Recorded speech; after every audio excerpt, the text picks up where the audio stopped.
Hello बच्चों, स्वागत है आपका फिर से हमारी फिजिक्स की क्लास में। बच्चों, कल तक हम लोगों ने डायपोल की वजह से, इलेक्ट्रिक डायपोल की वजह से उसकी इक्वेटोरियल पोजीशन में और डायपोल एक्सिस पर इलेक्ट्रिक फील्ड की डेरिवेशन हमने कर ली थी। अब बच्चों, हम लोगों को बतानी है कि इक्वेटोरियल और एक्सियल में रिलेशन क्या होता है। अगर एक डायपोल है, उसकी इक्वेटोरियल पोजीशन में और उसकी एक्सियल पोजीशन में जो इलेक्ट्रिक फील्ड निकलेगा उनमें रिलेशन क्या होता है। तो बच्चों ये देखेंगे अब। तो मैं रिलेशन निकालना चाहूँ तो आप लोग पहले तो मैं बता दूँ, ये हमारा एक डायपोल है -q + q, यहाँ पर एक पॉइंट है, तो ये इसकी क्या हो गई बच्चों, एक्सियल पोजीशन। और ये क्या हो गई, इसके परपेंडिकुलर बाइसेक्टर से जाने वाली इक्वेटोरियल। आ रही है वीडियो में?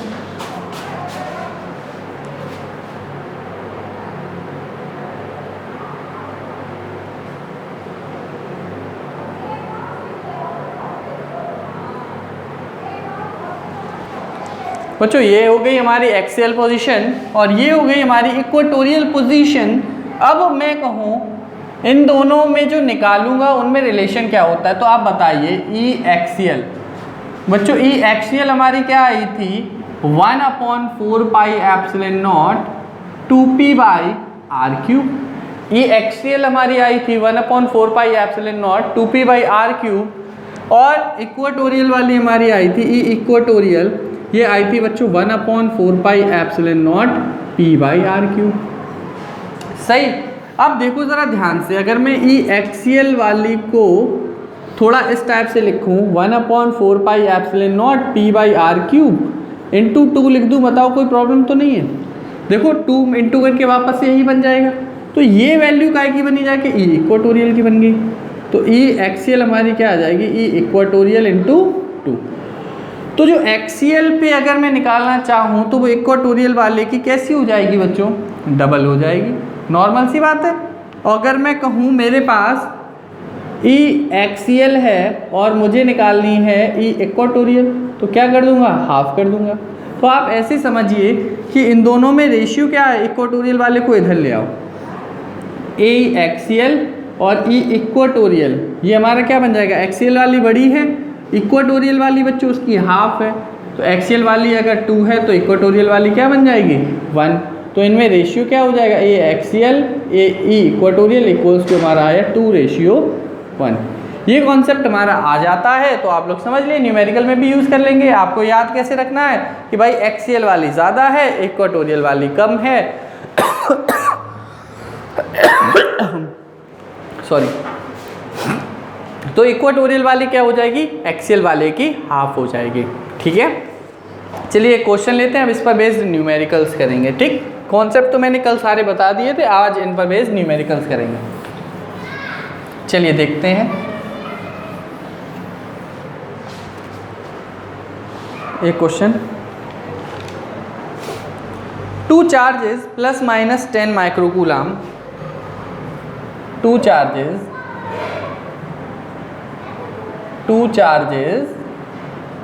±10 माइक्रोकूलम। 2 चार्जेस हैं हमारे, कैसे हैं, एक +10 माइक्रोकूलम है, दूसरा -10 माइक्रोकूलम है।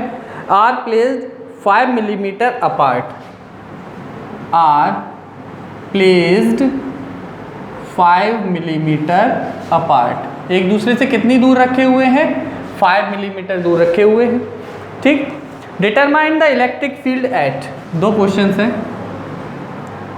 Determine the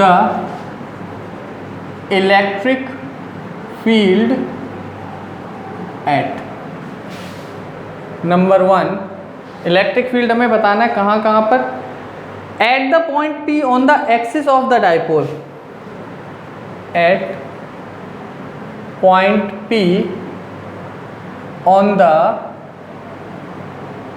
axis of the dipole. हमें किसी डायपोल की एक्सिस पर बतानी है 15 centimetre apart from the centre of the dipole, 15 centimetre apart from the centre of the dipole, मतलब डायपोल के सेंटर से 15 सेंटीमीटर के डिस्टेंस पर। और सेकंड हम लोग लेंगे, क्या ले सकते हैं, at a point 15 centimetre away from O, at a point 15 centimetre away from O on the line passing through O, on the line passing through O and normal to the axis of the dipole, and normal to the axis of the dipole। करने की कोशिश करें बच्चों, video pause कर दें यहीं पर, तो इस क्वेश्चन को करने की कोशिश करें, नहीं होगा तब वीडियो आगे देखो, तुरंत पॉज करो पहले वीडियो, ठीक है। अब बच्चों देखो, दो चार्जेस हैं plus minus 10 coulomb placed 5 millimetre apart. तो बच्चों ये एक डायपोल बना, तो मैं डायपोल में ये कह सकता हूँ कि Q की वैल्यू कितनी है, 10 माइक्रो कूलम, और माइक्रो वर्ड हटता है तो बच्चों कितना आता है, 10 पावर माइनस 6 कूलम। तो यहाँ बचा 10 पावर 1, 10 पावर माइनस 6, बच्चों प्लस का 1 माइनस का 6 कितना रह गया, माइनस का 5 कूलम। तो Q की वैल्यू बच्चों आ गई हमारी 10 पावर माइनस 5 कूलम, ठीक है। अब स्टूडेंट्स हमें आगे दे रखा है कि ये एक दूसरे से कितनी दूरी पर रखे हैं, 5 centimetre, are placed 5 millimetre apart. तो बच्चों ये वैल्यू काय की बनी, 2L की। 2L की वैल्यू हमारी कितनी बची, 5 मिलीमीटर, और मिलीमीटर हटाते हैं तो बच्चों क्या आ जाता है, 10 पावर माइनस 3 मीटर। कोई प्रॉब्लम। अब देखिए फर्स्ट क्वेश्चन देखते हैं, हमें बताना है P पॉइंट पर इलेक्ट्रिक फील्ड बताना है of the dipole on the axis of the dipole. अब मतलब डायपोल एक्सिस पर हमें इलेक्ट्रिक फील्ड बताना है 15 centimetre apart from the centre of the dipole, the dipole के सेंटर से 15 सेंटीमीटर की डिस्टेंस पर। तो R की वैल्यू बच्चों कितनी आ गई, 15 सेंटीमीटर। याद करो ये हमारी 2L थी, O से हमने लिया था R, और ये L हो गई थी, ये भी L हो गई थी, याद है। और हमें यहाँ पर बताना था, तो हमें R बच्चों अगर मैं निकालना चाहूँ सेंटीमीटर को मीटर में लाने के लिए 10 पावर माइनस 2 का मल्टीप्लाई करना पड़ता है। अब बच्चों फॉर्मूला याद करो, E एक्सियल अभी भी बताया था, ये क्या आएगा, 9 into 10 power 9 2p by r cube. अब बात आती है P क्या है सर, P भूल गए, P होता है हमारा इलेक्ट्रिक डायपोल मोमेंट। इसकी वैल्यू क्या आती है, Q इंटू 2L। Q की वैल्यू बच्चों कितनी हो गई, 10 पावर माइनस 5, और 2L की वैल्यू कितनी है, 5 इंटू 10 पावर माइनस 3। तो P की वैल्यू कितनी आएगी, 5 into 10 power minus 8 coulomb metre. ठीक, P पता चल गया। अब इस फॉर्मूले में पुट कर दो, आंसर आ जाएगा 9 इंटू 10 पावर 9 2, P की वैल्यू बच्चों है 5 into 10 power minus 8 upon R का करना है हमें क्यूब, तो 15 इंटू 10 पावर माइनस 2 का क्या करना है, हमें क्यूब करना है। अब बच्चों ध्यान से देखो कैलकुलेशन, ये बना 5 टू ज़ 10 और ये है पावर 9, तो ये पावर 10 हो गई, ये पावर 5 टू ज़ 10 बना, ये पावर 9 है तो ये 10 पावर 10 बना, उसमें से 2 माइनस हो गया। चलो पूरा कर ही लेते हैं। देखो E हमारा बना axial 9 into 10 power 9 into 10 into 10 power minus 8 upon में क्या आया 15 इंटू 15 इंटू 15, ये क्यूब हो गया, और ये क्या बना 3 टू ज़ा माइनस 6, 3 टू ज़ा 6 हो गया, वो भी कैसा बनेगा माइनस का। अब पहले पावर सेट कर लेते हैं। देखो हम लोग 10 पावर 9 10 पावर 1 10 पावर 10 हो गई, और 10 पावर माइनस 8 तो 10 पावर 2 बची, और उसमें 6 ऐड हो गई। अभी भी समझ में नहीं आएगा, तो 9 इंटू 10 पावर 2 अपॉन लिख दो 15 इंटू 15 इंटू 15 और 10 पावर -6 ऊपर चला गया, 10 पावर 6 हो गया। ये कितना बन गया बच्चों जा करके 900 बटे 15 इंटू 15 इंटू 15, 10 पावर 6। कैलकुलेट कर दो बच्चों, 15 6 ज़ा 90, 15 4 ज़ा 60।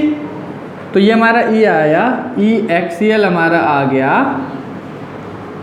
4/15 इंटू 10 पावर 6। डिवाइड कर दो भैया, 4/15 कितना बनेगा जाके 15 दूनी 30, अच्छा 10 15 सेकेंड पे 2.66 इंटू 10 पावर 6, ये हमारा बना 2.66 इंटू 10 पावर 5 न्यूटन पर कूलम। ये एक्सियल पोजीशन में हमारा आ गया। क्या बच्चों समझ में आई ये क्वेश्चन? हमसे कह रहा था दो चार्जेस हैं ±10 माइक्रो कूलम, तो एक चार्ज हमारा हो गया, दोनों ही हुए हैं इक्वल, तो क्यू लिख दो, हमने डायरेक्ट लिख दिया, माइक्रो हटाया 10 पावर -6 आ गया। और हमें दोनों के बीच की डिस्टेंस कितनी दे रखी थी 5 मिलीमीटर दे रखी थी। तो जब 5 मिलीमीटर डिस्टेंस है तो मिलीमीटर हटाया हमारा आ गया 10 पावर -3 मीटर। तो P की वैल्यू हमारी क्या आ गई बच्चों Q इंटू 2L, तो हमने एक P की वैल्यू निकाल ली 5 इंटू 10 पावर -8 कूलम मीटर। बच्चों अब हमसे फर्स्ट क्वेश्चन में बोला है कि 15 centimetre from the centre of the dipole और उसके एक्सियल पोजीशन में निकालना है। तो हमें फॉर्मूला पता है एक्सियल पोजीशन में क्या होता है 9 इंटू 10 पावर 9 2p/r³। बच्चों ये 1/4 एप्सिलॉन नॉट ही तो है, डायरेक्ट वैल्यू हमने याद कर ली, तो 2p/r³ कर दिया, तो इसकी वैल्यू पुट कर दी, ठीक, इसका क्यूब कर दिया हमने। तो जब इसका क्यूब किया तो ये 15 इंटू 15 10 पावर -6 बन गया।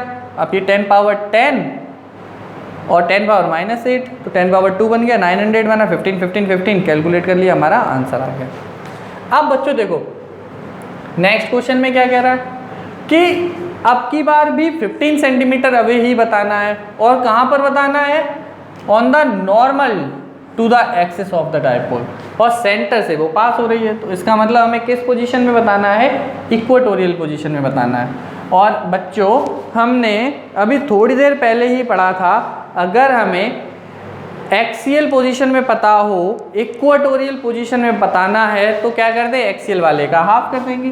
तो ई इक्वेटोरियल हमारा क्या आ जाएगा 1/2 ई एक्सियल, तो इसका हाफ कर दो। ई एक्सियल हमारा कितना है 2.66 इंटू 10 पावर 5, ये कितना आ जाएगा 1.33 इंटू 10 पावर 5 न्यूटन पर कूलम। ईजी क्वेश्चन था, बहुत बेसिक्स लगाने थे थोड़े से, बस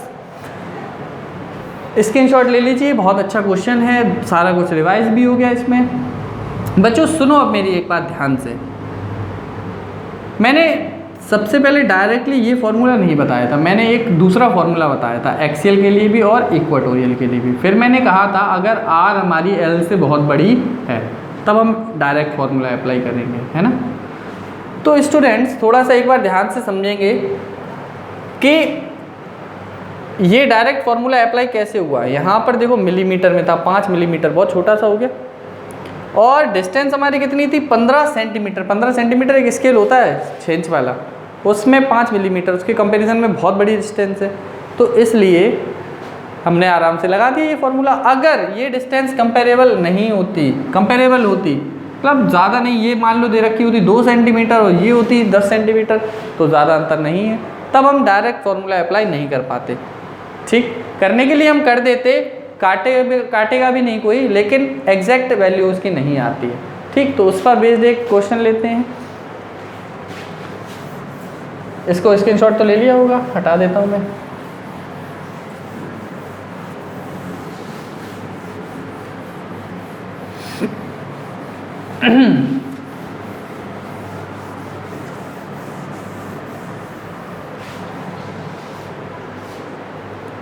बच्चों देखो 2 point charges each of 5 microcoulomb question, 2 point charges each of 2 point charges दे रखे, each of 5 microcoulomb but opposite in nature। दो चार्जेस हैं इनका मैग्नीट्यूड कितना है 5 माइक्रोकूलम है और नेचर कैसा है, ऑपोजिट है, ठीक है।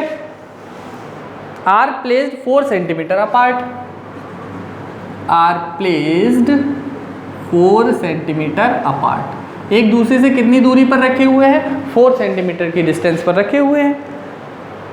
Calculate electric field eight a point, calculate electric field eight a point, calculate electric field eight a point, distance 4 centimetre, distance 4 centimetre from mid point on the axial line, from mid point on the axial line, उसकी axial line पर mid point से 4 centimetre की distance पर हमें बताना है electric field. अब बच्चों देखो कैसे करेंगे इस क्वेश्चन को, सॉल्यूशन देखेंगे। बच्चों चार्जेस हमें दोनों दे रखे 5 माइक्रोकूलम, तो क्यू हमारा आ गया 5 माइक्रोकूलम, माइक्रो हटा दिया मैंने, डायरेक्ट 10⁻⁶ कूलम लिख दिया। अब दोनों के दोनों कितनी डिस्टेंस पर रखे हैं, तो 12 की वैल्यू हमारी आ गई 4 सेंटीमीटर, ठीक। अब 4 सेंटीमीटर है, कैलकुलेशन करेंगे तो काट के, चलो पहले एल भी निकाल ले रहे हैं, नहीं तो एल मत निकालो, सेंटीमीटर को मीटर में कर लो, तो 0.04 मीटर आ गया, कोई प्रॉब्लम तो नहीं। 12 क्योंकि 10⁻² किया, 100 का मतलब डिवाइड करना पड़ा, हमारा 0.04 मीटर आ गया। अब हमसे कह रहा है कि उसके सेंटर से 4 सेंटीमीटर की ही डिस्टेंस पर बताना है। तो अब आप ये सोचो, ये जो आर बना, आर भी तो हमारा 4 सेंटीमीटर बना। अब आप ये सोचो, देखो डायपोल की डिस्टेंस और उसके सेंटर से डिस्टेंस बराबर है, क्या आप डायरेक्ट फॉर्मूला अप्लाई कर पाओगे जो हमने लगा था, if r is very very greater than l? बच्चों उससे वैल्यू गलत आएगी, नहीं ना। तो अब हम क्या करेंगे, हमें लिटरली जो फॉर्मूला हमने स्टडी किया था, निकाला था डेरिवेशन करके, वो फॉर्मूला अप्लाई करना पड़ेगा। तो ई एक्सियल हमारा निकल करके क्या आया था, 9 × 10⁹ 2πr अपॉन r² - l² का होल स्क्वायर, ये फॉर्मूला हमारा निकल करके आया था, ठीक है। तो अब हमें बच्चों इसमें ज़रूरत काय की है, P की ज़रूरत है, R की ज़रूरत है और 2L की नहीं है, हमें काय की ज़रूरत है, L की ज़रूरत है। बच्चों मैं जो समझाने की कोशिश कर रहा हूँ वो आप समझ पा रहे हैं, ठीक है, क्योंकि यहाँ पर L और R कंपेरेबल है, दोनों बराबर हैं, तो हम direct R is very very greater, जो हमारा फॉर्मूला बना था 9 × 10⁹ 2πr³, ये कब बना था, जब इसमें हमने कहा था R is very very greater then L। तो अब R और L भैया दोनों बराबर हैं, तो कैसे लगा दोगे, नहीं लगा सकते, हमें ये फॉर्मूला अप्लाई करना पड़ेगा। ये बातें हर टीचर नहीं बताते, वो कहेंगे तो मैंने वीडियोस देखे भाई, वो कहेंगे मैं IIT पढ़ा रहा हूँ। यार IIT पढ़ा रहे, एकेडमिक्स तक का सही से पढ़ा नहीं रहे हो तुम, 4 वीडियो में ख़त्म चैप्टर पूरा, तो मेरा चले जा रहा है भाई, समझा रहा हूँ मैं अच्छे से, आए खटर पटर किया और बच्चे भी पता नहीं कहाँ से एकदम वो यूट्यूब फैला देता, जने क्या कर देता भाई। मैं ये भी नहीं कह रहा मैं IIT पढ़ा हूँ, मैं एकेडमिक्स बहुत अच्छे से करा रहा हूँ, मेरा बस सीधा सा मोटो ये है, आपकी एक एक चीज़ क्लियर कराऊँगा मैं, फालतू कुछ भी पढ़ाना नहीं है जो बेमतलब का है। आप लोग बहुत बिलीव से पढ़िए अच्छे से, ठीक है। और बिना न्यूमेरिकल के ये बच्चों कॉन्सेप्ट क्लियर नहीं होते। थ्योरी पढ़ने से डायरेक्ट मैं देखता हूँ मोस्टली टीचर थ्योरी पढ़ा दी, न्यूमेरिकल की कोई बात ही नहीं करता, अपने आप क्या हो जाते हैं NCERT के न्यूमेरिकल। भाई बच्चे की हिम्मत नहीं होती, कहने की बातें होती हैं, बहुत अच्छे अच्छे न्यूमेरिकल्स होते हैं NCERT में, तो कह देते हैं हो गया NCERT अपने आप लगा लेना। भैया अपने आप कैसे लगा लेगा बच्चा, खुद तो लगा लो पहले। आओ देखो 9 × 10⁹, बच्चों P तो फिर से भाई P = Q × 2L निकाल लो भाई अपने खोपचे में ले जाके, Q की वैल्यू -6 और L हमारी कितनी आ जाएगी 0.04। क्या करूँ यार, कैलकुलेशन के लिए गड़बड़ हो रही, अपनी कंडीशन के हिसाब से अब मैं यूज़ करूँगा। सुनो बच्चों ध्यान से, अगर मैं L निकालना चाहूँ तो 0.02 मीटर बनेगी, अगर मैं यहाँ लिखना चाहूँ 2L तो 4 × 10⁻² मीटर लिख सकता हूँ। तो देखो अब मैं यहाँ पर लिखने वाला हूँ 4 × 10⁻² मीटर, ये कितना हो जाएगा 5 × 4 = 20 × 10⁻⁸। ये हमारा आ गया P, रख दो डायरेक्ट।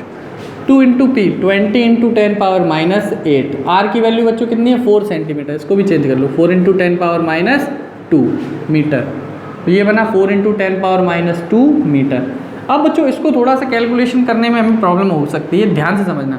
अब मैं आर की वैल्यू ये ना लिख करके मैं क्या लिखूँगा 0.04, क्योंकि अब मुझे क्या करना है इसका स्क्वायर भी करना है, फिर उनको माइनस भी करना है, तो थोड़ा कॉम्प्लिकेटेड कैलकुलेशन बन गई।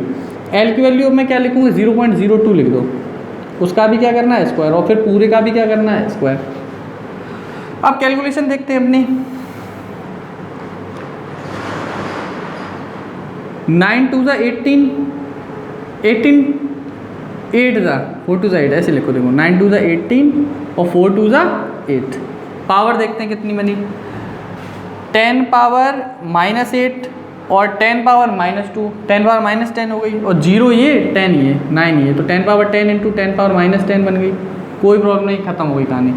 बच्चों देखो इसमें a plus b a minus b लगा सकता हूँ, देखो a square minus b square है, तो इसको लिख दो 0.04 प्लस 0.02 और 0.04 माइनस 0.02, इसका पूरे का क्या है बच्चों स्क्वायर।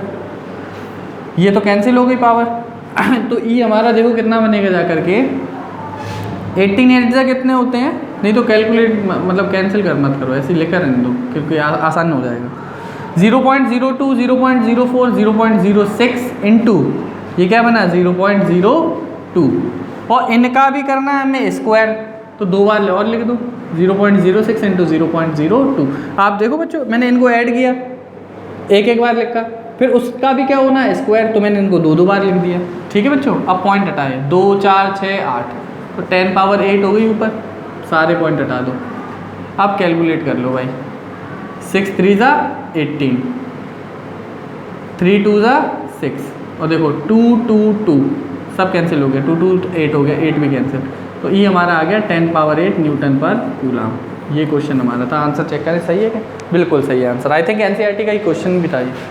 तो बच्चों समझ में आया, हम यहाँ पर डायरेक्ट फार्मूला अप्लाई नहीं कर सकते थे, हमने अपना अप्लाई किया फार्मूला जब R और P दोनों कंपेरेबल हैं, बहुत ज़्यादा अंतर नहीं है, तो हमने ये फार्मूला अप्लाई किया। कोशिश करें आप लोग स्वयं करने की इस क्वेश्चन को पॉज करके, ठीक है। चलो आगे बढ़ते हैं, एक क्वेश्चन और लेते हैं, बस इतना ही फिर मैं कराऊंगा आज।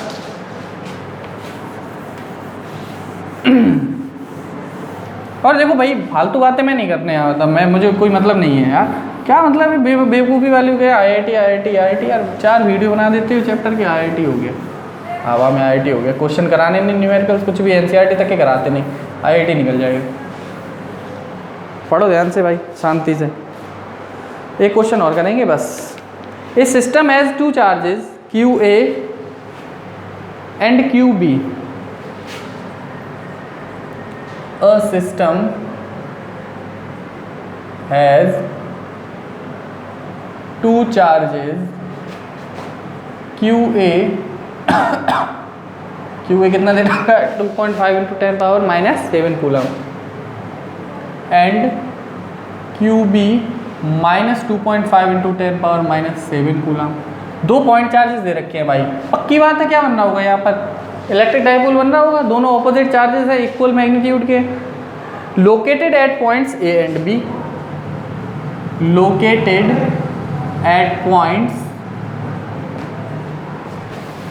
A and B।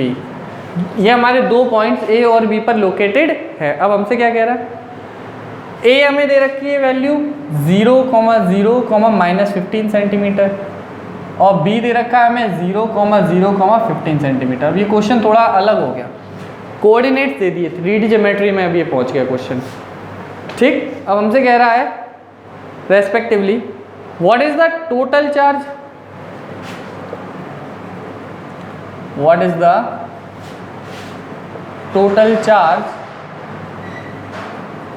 And electric dipole moment of the system, electric dipole moment of the system. Electric dipole moment बताना है हमें किसी इस सिस्टम का, एंड डायरेक्शन, और डायरेक्शन भी बतानी है। अब समझो बच्चों ध्यान से, अब हमें क्या करना है, इलेक्ट्रिक डायपोल मोमेंट बताने के लिए हमें चाहिए होता है बच्चों P होता है इलेक्ट्रिक डायपोल मोमेंट, और उसका फॉर्मूला क्या होता है, Q into 2L। Q into 2L इसका फॉर्मूला होता है। तो हमें Q तो बच्चों कोई भी एक लेना पड़ता है, हमने दोनों में से कोई एक Q ले लिया। पहले तो टोटल चार्ज पूछा है बच्चों, आप सोच के देखो, टोटल चार्ज तो जीरो ही होगा सिस्टम का, क्योंकि एक पॉजिटिव है एक नेगेटिव है। चार्ज को अगर मैं सम करूँगा तो चार्ज हमारा कंजर्व है, या एडिटिविटी मैंने बताई थी, तो इस पर टोटल चार्ज क्या हो जाएगा, ज़ीरो। तो हमें बताना है Q इंटू 2L। बात आती है 2L कितना होगा। अब हमें तो कुछ पता नहीं चल रहा, लेकिन उसने कोऑर्डिनेट्स दे दिए बच्चों, ये x होता है, ये y होता है, ये z होता है। मैं थोड़ा सा मैथ्स पे बताता हूँ। ये हम लोगों ने पढ़ा, ये प्लस x होती है, ये माइनस x होती है, ये प्लस y होती है, ये माइनस y होती है। 10th तक तो यही पढ़ा था। फिर हम लोग आए बच्चों 3D ज्योमेट्री में। 3D में जब आए तो ये एक z और होती है एक्सिस, ये प्लस z हो गई, ये माइनस z हो गई। एक्चुअल में बच्चों ये है कैसी, अंदर जा रही है, बाहर की तरफ आ रही है बच्चों प्लस z, और अंदर की तरफ जा रही है माइनस z। 3 एक्सिस हो गई। और जो चार्ज है हमारा A, वो कहाँ रखा है, 0, 0, -15। तो माइनस z में रखा है ना, तो 0, 0, -15 सही। ये पॉजिटिव वाला कहाँ रखा है, 0, 0, +15। तो बच्चों ये ओरिजिन होता है 0, 0, 0। तो अगर मैं इन दोनों के बीच की डिस्टेंस निकालना चाहूँ तो ये 15 इधर 15 इधर, तो 2L हमारी कितनी हो जाएगी, 30 सेंटीमीटर। और 30 सेंटीमीटर को चेंज करेंगे तो मीटर में 10⁻² मीटर हो जाएगी।